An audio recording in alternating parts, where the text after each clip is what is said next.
పెద్దలారా, మిత్రులారా అందరికీ నమస్తే. నేను గరిడేపల్లి సత్యనారాయణ. ఒకవైపు జ్యోతిష్యం, ఇంకొక వైపు శాస్త్రీయ విద్యా విధానం ఎప్పుడూ పోటీ పడతా అవుతున్నాయి. భావవాదం, భౌతికవాదం ఒక భాగంగానే ఇది జ్యోతిష్యం అనేది ముందు జరగబోయేదాన్ని వీళ్ళు ఊహించి ముందే చెప్పటం ఇది సాధ్యమయ్యేదేనా? నిజంగా అట్లాంటి సాధ్యమేదైతే ఆ జ్యోతిష్యం చెప్పేవాళ్ళే కోటీశ్వరులు కావచ్చు కదా! ఉద్యోగం చేయకుండా వాళ్ళు పిల్ల పిల్ల తరానికి 10 తరాలకి సంపాదించుకోవచ్చు కదా! సో, ఒక చెట్టుకి కాయలున్నాయి, ఒక మామిడి చెట్టుకి. మంత్రాలకి చింతకాయలు రాలవు. ఇంకేదో చేస్తే చింతకాయలు రాలవు. కర్రతో కొట్టాలి, రాయితో కొట్టాలి, ఎక్కి కోసుకోవాలి. అది నేనేమంటున్నానంటే, ఏదైనా విధి విధానాలు వచ్చినప్పుడు ఒక నిప్పుని తీసుకుందాం. నేను అరిచేతిలో మా ఖమ్మం కలెక్టరేట్ ముందు పెట్టుకున్నాను. నిప్పు కాలుతుంది.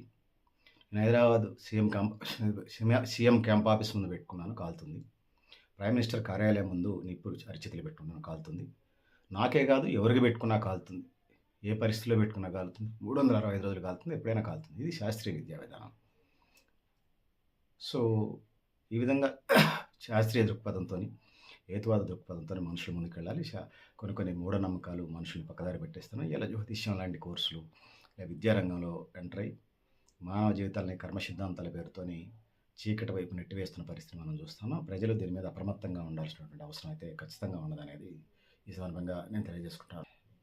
సొంతంగా కట్టుకునే ఇల్లు వాస్తు బాగాలేదంటే వాడి డబ్బులు, వాడి కర్మ. నేను ఒక డయాలిసిస్ పేషెంట్‌కి సంబంధించి కిడ్నీ ఫెయిల్ అయితే అక్కడికి వెళ్తే వాస్తు బాగాలేదని ఇల్లు కొలగొట్టాడు. ఆ చివరి కాలమంతా వాడు మహబాద్ జిల్లాలో ఆ పిల్లగాడు. వాస్తు బాగాలేదని ఇల్లు కొలగొట్టారన్నా అని చెప్తుంటే నేను నిస్సహాయంగా ఉన్నాను. మీ దృష్టికి తీసుకొస్తా ఉన్నాను. సో, ఇది పరిస్థితి. వాస్తులు, గీస్తులు పేరుతోని. వాడు ఆ చివరి గడియల్లో వాడి భార్య, పిల్లలు నిల్వ నీళ్ళు లేకుండా, పూరిళ్ళే నిల్వ నీళ్ళు లేకుండా కిరాయి ఇళ్లలో దయాదాక్షిణ్యాల మీద బతికారు. మరి నిజంగా వాళ్ళకి ఉసురు కొట్టుకుంటే ఏమైపోతారు వాళ్ళంతా. సో, ఇలాంటి జ్యోతిష్యాలు ఇవన్నీ కూడా లేవనే నేను నమ్ముతాను. జ్యోతిష్యాలు, బాణామతులు, చేతబడులు ఇవేమీ లేవు. దెయ్యాలు, భూతాలు ఉండనే ఉండవు. ముఖ్యంగా శ్రమను నమ్ముతాను నేను. శ్రమ నుంచి ఉత్పత్తి జరుగుతుంది. శ్రమ నుంచి డబ్బులు వస్తాయి. శ్రమ చేస్తే ఉత్పత్తి జరిగినట్టు ఆ ఉత్పత్తి మనం పడ్డ కష్టానికి కనీస వేతన చట్టం అమలు చేయమంటున్నాం. అదే ఎజెండా, డిమాండ్. ఆ విధంగా ముందుకు పోవాలి. దాంతో పాటు సామాజిక న్యాయం కూడా అమలు చేయాలి. ఆ విధంగా ముందుకు పోవాలనేది నేను తెలియజేసుకుంటా ఉన్నాను.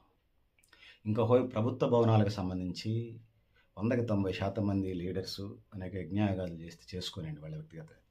ప్రభుత్వ భవనాలను వాస్తు బాగలేదు, అది బాగలేదు అని చెప్పేసి జ్యోతిష్యుల్ని, వాస్తు సిద్ధాంతం తీసుకొచ్చి ప్రజలు కట్టిన ఉప్పు మీద, పప్పు మీద, చింతపండు మీద, వివిధ నిత్యావసర సరుకుల మీద కట్టినటువంటి పన్నుల్ని రాజుల సొమ్ము రాళ్లపాలు చందంగా తయారు చేస్తూ ఉన్నారు.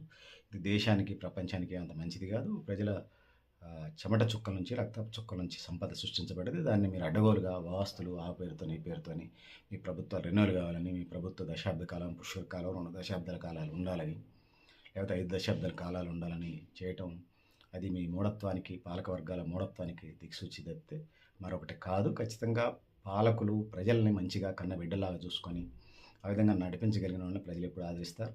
దొంగల ముఠాలని ఒకసారి కాపినా రెండోసారి కాపినా మూడోసారి అల్టిమేట్‌గా ఓడిస్తారనేది మనకు అర్థమవుతోంది. ఇలా దరిద్రం ఏంటంటే అధికార ప్రతిపక్ష పార్టీలు ఇటు రాష్ట్ర ప్రభుత్వం గాని, అటు కేంద్ర ప్రభుత్వం కూడా అట్లాంటి పరిస్థితుల్లోనే ఉన్నాయి ఈ 2. ఖచ్చితంగా గొంగట్లో తింటూ బొచ్చు అడ్డం వస్తుందన్న చందంగా ఇయాల భారత రాజకీయాలు, తెలంగాణ రాజకీయాలు ఉన్నాయనేది ఈ సందర్భంగా నేను తెలియజేసుకుంటా ఉన్నాను. ఈ జ్యోతిష్యం, వాస్తు పేరుతోని ప్రజల డబ్బు వృధా అవుతుంది తప్ప మరొకటి కాదు. గతంలో జ్యోతిష్యం, వాస్తు ఈ సివిల్ ఇంజినీర్లు లేనప్పుడు ఇంటికి కిటికీ ఎక్కడ పెట్టాలి, గాలి ఎప్పుడు వస్తుంది, దర్వాజా ఎక్కడ పెట్టాలి, గాలి ఎట్లా వస్తుంది, మొత్తెటు పెట్టాలి, గాలి ఎక్కడ వస్తుంది అనే దానికోసం స్టార్ట్ అయింది ఇది.